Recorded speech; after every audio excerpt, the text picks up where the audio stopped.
What's up, everybody? Welcome on in today. Um, Hopping on to share some thoughts as I tend to do. But I wanted to talk about a recent conversation with my kids I had. My daughter, kids nowadays, they watch these YouTube clips, YouTube shorts and stuff like that. Like that's literally like all they watch. They don't even watch shows no more. They just watch YouTube clips, but whatever. But she was watching this clip and Corey and Topanga from what's the name of the show? Boy Meets World. Corey was going off on his mom, like laying into his mom, finger pointing, the whole elevated gestures and tones and all this kind of stuff, going in on his mama. And I was heading upstairs, and she was, as it was on the TV screen or whatever, and I said, my passing comments, I was going upstairs, was these white kids told their parents any kind of way. And my daughter was like, you should have heard what his mom said, like to justify his reaction. Now, listen, for those of us who are initiated, we all know the stereotype that white kids treat their parents, they're much differently than most black kids treat their parents. We know what volume level, what tone, how or even how we present to our parents. We never want to cross the line of disrespect. And so when my daughter said that, as in, you should have heard what his mama said, that led to, and it, when I know I aggravate my children.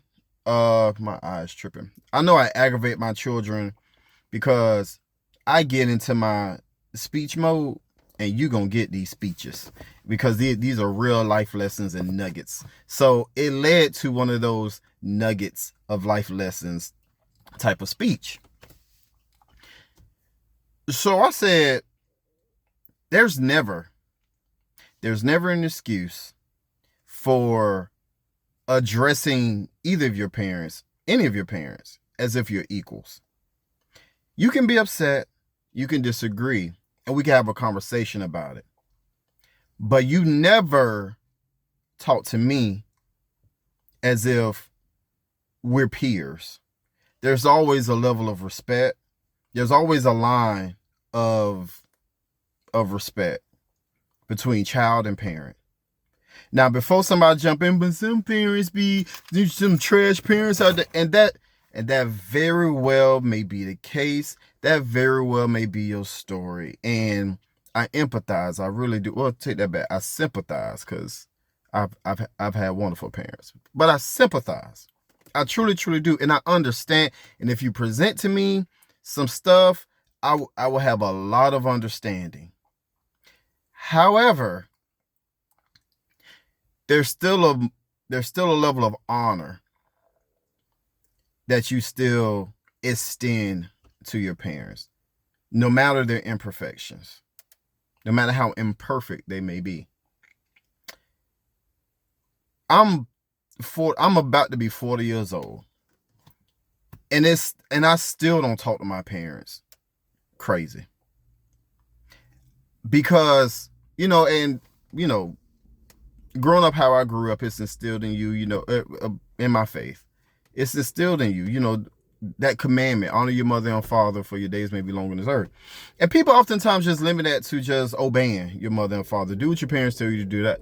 And as I've gotten older and gained a little bit more wisdom and understanding it, honor your mother and father is simply about, remember, those are your parents.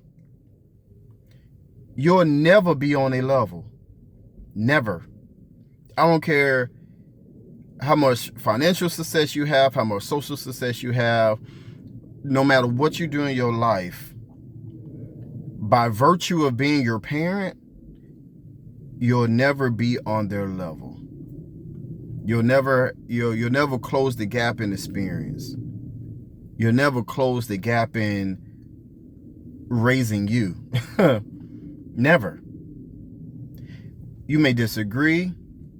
You may not like the way they raised you, or like how they handled you, or like the answers that they gave you sometimes, or even liked the things they said. I may have already said that, I don't know. But it's incumbent upon you to not treat them as if you're equals, because you never will be. Your mama is your mama until the day you die. Your daddy is your daddy until the day you die. Even if y'all don't have the best relationship with either parent, even if things have soured, or, you know, unfortunately, even if they truly did mistreat you, you find space to extend grace.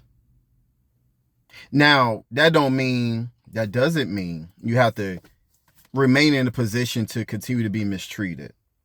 That doesn't mean that, you know, you have to remain in a space where you could be disrespected and potentially harmed and all that different type of stuff. That doesn't mean that. But what that means is you do what you need to do so that you don't put yourself in a position to dishonor them. That's what that means. If that means moving away to keep your peace and their peace, if that means, you know, having a somewhat limited relationship because, you know, we're like oil and water and we don't mix well, so be it. But never try to bring them down to your level. The child never supplants the parent. And that's what I was relaying to her. So she was like, you know, she took what Corey's mom said for whatever the argument was about. She said something disrespectful. Now, of course, disrespect is subjective. You know, everybody have different definitions of what disrespect is or what things are disrespect. So it's very subjective. But at any rate, my daughter asked, so does that mean kids are just supposed to take their parents' disrespect? Now, the context of the clip, because I grew up on Boy Meets World, so I knew what the clip was. The context of the clip was Corey and Topanga was talking about getting married. This at the point of time they was a little older. They may have already been in college or whatever, but they were talking about getting married, and they were talking about eloping. Well, Corey's parents, as most reasonable parents would, y'all too young to be talking about getting married. You're still in college. We still support y'all. So you get married and what? And truth be told, they probably was only getting married to hunch on each other, to lose their virginity to each other. But at any rate, mom was like, you know, no, don't go elope, don't get married yet. And they were and they were at odds about that. So the mama thought that Corey and Topanga had left and went somewhere to elope. So they came back to the house, to the parents' house, and her mom, you know, was like, thinking that they eloped, had some words.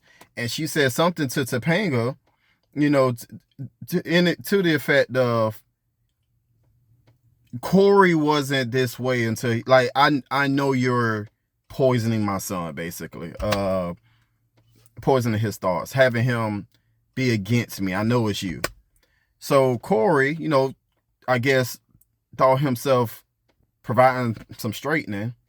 They actually didn't elope, and because they wanted to honor her wishes, or they heard her at the 11th hour, they came to their senses, and they didn't elope. But for what you just said, the Corey to Topanga was out of pocket, and he went on this impassioned speech about I love her and all this kind of stuff. You know how they do on TV, all the extra drama.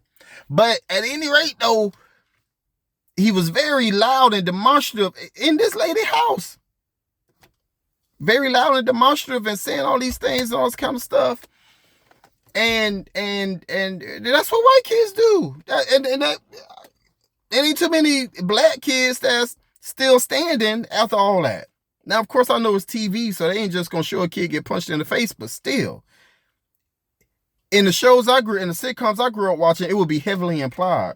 I grew up on Cosby Show and Fresh Prince and Family Matters and My Wife and Kids. Even though I was a little older, I may have been in college or whatever, but My Wife and Kids. Black family shows, though they didn't show it on camera, it was implied some straightening went down. Cosby Show, for example, Claire looked like she hemmed them kids up against the wall. I mean, the way one scene where she told Vanessa the screamed at her, go upstairs and go to bed. You better go to bed right now because you about to catch a 2-piece. It was heavily implied some straightening went down in them households. And you get too demonstrative. Now, as I tell my kids, everything a conversation. Everything, we can talk about anything. Everything. You may not like what I say, and vice versa. I may not like what you say. But what we're not going to do, you're not going to disrespect me. You're not going to yell at me. Or you're not going to treat me like I'm one of your peers, because I'm not. And that broke down even deeper to where, you know, for all I do for you, you know, it ain't nothing that you do that I can't do. And it's my job to raise. Yeah, it went to a whole, I mean, when I tell you this conversation, she wished she would have just let me go on upstairs. But all that going back and forth and stuff like that, that's white kid stuff, man. I just finished up watching Superman and Lois. It was a show on CW. It just recently ended, and I binge watched it over the last month or so. So the premise of the show, if you don't know, Superman and Lois are married now. They have 2 sons, teenagers. They left Metropolis to live in Smallville after his mom died. So they went to live on the Kent family farm. So they raising these boys who growing up, they just entering high school and stuff like that. And they end up finding out their dad is Superman. They didn't know.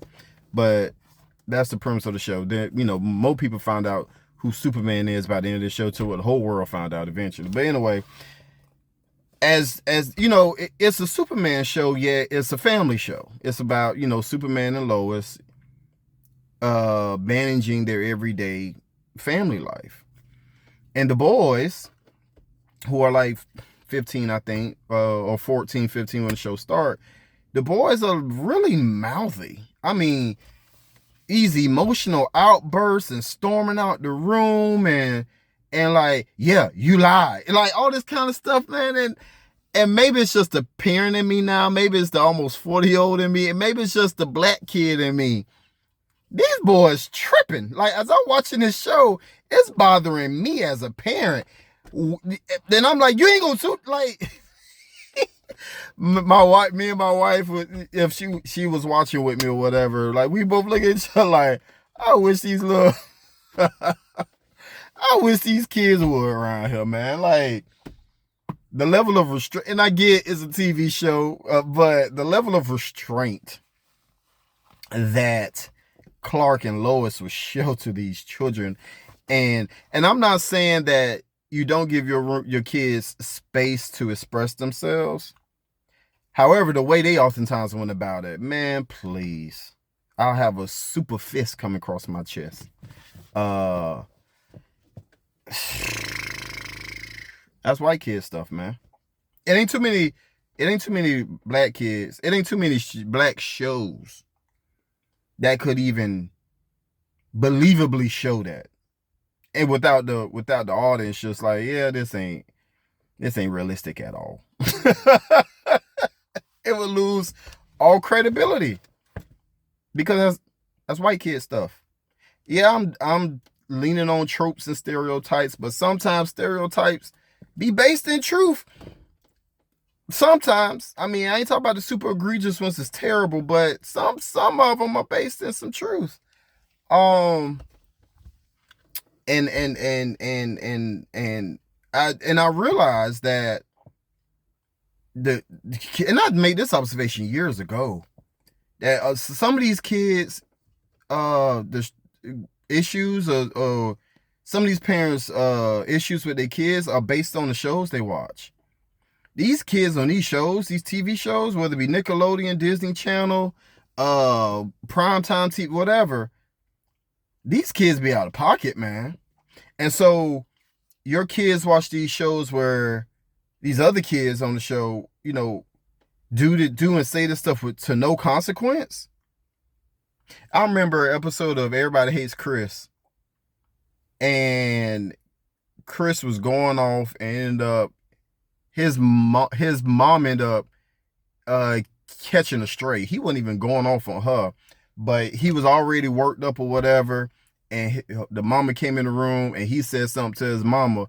The screen went black. The next scene, you see him laying in the hospital with x-rays up on the wall, and you see her shoe up his butt. So even for black shows, it's implied some straightening going on. These white shows, however, these kids say anything, call their parents. They ain't gonna chastise their parents, call them liars to their face. We couldn't even say lie, period. Call my parents a lie to their face? No, Chief. No. This is where, this be on the black show, this is where the show loses all credibility. My Wife and Kids, Fresh Prince, Family Matters, Cosby Show, Silver Spoons, even though Lil Carlton was the only black, Different Strokes, even though Regine was the only black kid. No ma'am, no sir. No. Not coming from the black kid. No. We don't roll like that. We don't roll like that, man. Even as adults, I take that back. I do see some grown folks talk to now. Yeah, I do see some grown folks talk to their parents out of pocket. And I'm like, not my parents. One of the things with having younger parents, I come from teenage parents. My parents are still relatively young and relatively feisty. So even at near 40 years old, I ain't stepping like that. But yeah, man, one thing I wish these TV executives would do, if I could write a letter to the networks, or if anybody happened to send this to somebody who made those decisions, write these children's shows where these kids are respecting their parents a little bit more. White kids and black kids alike. Spanish kids, Chinese kids. You see it mostly from the white kids, though. I ain't gonna lie. Write these kids respecting their parents a little bit more, man. Like, the stuff they be saying be purely out of pocket sometimes.